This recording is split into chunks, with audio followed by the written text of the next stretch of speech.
সম্মানিত ভিউয়ার্স, আমাদের একজন নতুন উদ্যোক্তা টাইগার মুরগির, আমরা ওনার সাথে পরিচয় হব। আপনার নামটা একটু বলেন। আমার নাম মোহাম্মদ সোহাগ মোহাম্মদ সোহাগ শেখ। সোহাগ শেখ জনপ্রিয় একটা বাড়ি কিন্তু বল্লাল বাড়ি। বল্লাল বাড়ির ইতিহাস জানেন? মোটামুটি আলহামদুলিল্লাহ জানা আছে।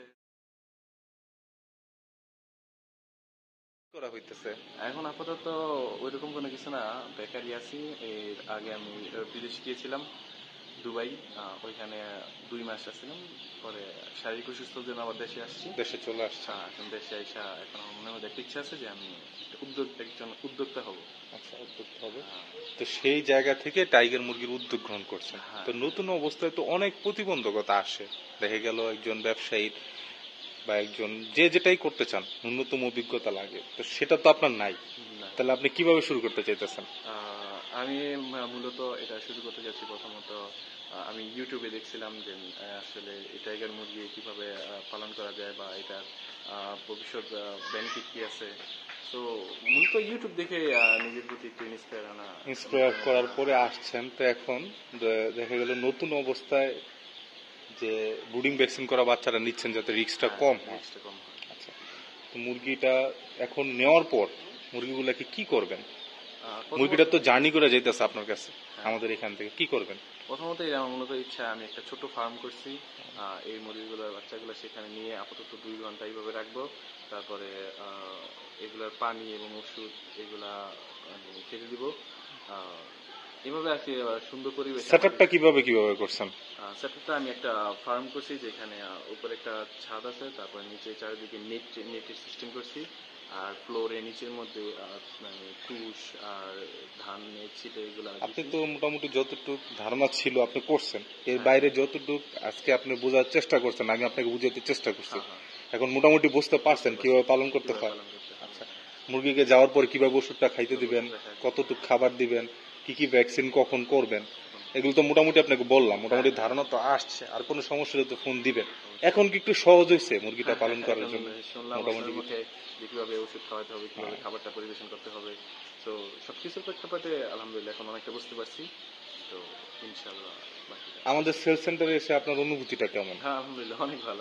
এটা দেখলে আরো মনের মধ্যে একটা ইন্সপায়ার পাওয়া যায় যে ভাই কত বড় ফার্ম দিচ্ছেন, কি সুন্দর ভাবে। সেটা দেখে আমি আরো অনুপ্রাণিত হয়েছি। তো আলহামদুলিল্লাহ আমার অনেক ভালো লাগছে। আপনাদের এই পরিবেশ, আপনার ব্যবহার, কথাবার্তা সবকিছু আলহামদুলিল্লাহ খুব পছন্দ হয়েছে। মোটামুটি সবকিছু আছে এবং ভবিষ্যতে আমরা ভাইয়ের খামার পর্যবেক্ষণ করব এবং যথেষ্ট পরিমাণ খুব ভালো একজন উদ্যোক্তা এবং ভালো ব্যবহারের নর্ম ভদ্র আছে। একটা উদ্যোক্তার অনেকগুলো বৈশিষ্ট্য লাগে। এর মধ্যে একটি বৈশিষ্ট্য হলো উদ্যোক্তাকে মোটামুটি ভদ্র হইতে হবে, যেটা মোটামুটি মাশাআল্লাহ উনি আছেন, এবং মোটামুটি ম্যাচিওর হইতে হবে।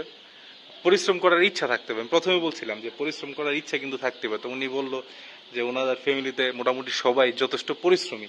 এর আগে বিভিন্ন হকার টকারের কাছ থেকে কিছু বাচ্চা নিছে, যেগুলো ওনারা পালতে পারছে সঠিকভাবে। তো সবকিছু বুঝে মনে হইলো যে না, ওনারা পরিশ্রমী, ওনারা পারবে। এজন্য আমিও হাল ছাড়লাম না, ওনাদেরকে ধরলাম। দেখা যাক ওনারা কিভাবে কি করতে পারে। আর আজকে কিছু বাচ্চা উপহার হিসাবে দিচ্ছি এবং সেটার ভবিষ্যৎ রেজাল্ট আপনাদেরকে জানাবো। তো খুব সংক্ষিপ্ত ভিডিও করব যেহেতু হাতে সময় নেই। আর মোটামুটি যতটুক যা বলার ছিল আজকে খামারিকে বুঝালাম। আশা করি খামারি হেল্পফুল হয়েছে। কতদিনে ভ্যাকসিন গুলো করবেন বুঝতে পারছেন তো? আচ্ছা, ওষুধগুলা কিভাবে খাওয়াবেন বুঝতে পারছেন? ছবি তুলে নিছেন। তো এভাবেই কিন্তু উদ্যোক্তাদের উন্নয়নে আমরা পাশে আছি এবং উদ্যোক্তা উন্নয়ন পর্বগুলো আপনারা পর্যবেক্ষণ করছেন।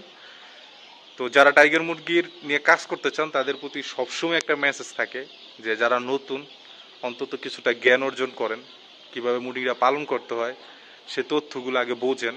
বোঝার পর দেন ওগুলা নিয়ে শুরু করেন, কাজ করেন, একটা মজা পাবেন।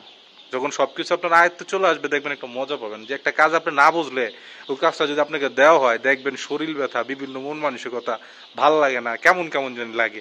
আর যখন কাজটাকে আপনাকে গুছিয়ে আপনার মনের ভিতরে নিয়ে আসবেন দেখবেন ওই কাজ করতে একটা শান্তি পান। তাই যে কোনো জিনিস বুঝলে আপনি অটোমেটিকলি পারবেন। তো দীর্ঘায়িত করবো না। তো ভালো থাকবেন। আর ভাই আপনার নামটা যেন কি বলছিলেন? মোহাম্মদ সোহাগ শেখ। মোহাম্মদ সোহাগ শেখ ভাইয়ের জন্য দোয়া করবেন, আমাদের জন্য দোয়া করবেন। আমরা যেন এইভাবেই ছোট ছোট উদ্যোক্তাদের, খামারিদের, প্রান্তিক খামারিদের পরামর্শ দিয়ে সহযোগিতা করতে পারি। যেন সবাই দোয়া করবেন। ভালো থাকবেন। আল্লাহ হাফিজ। খোদা হাফিজ ভাই।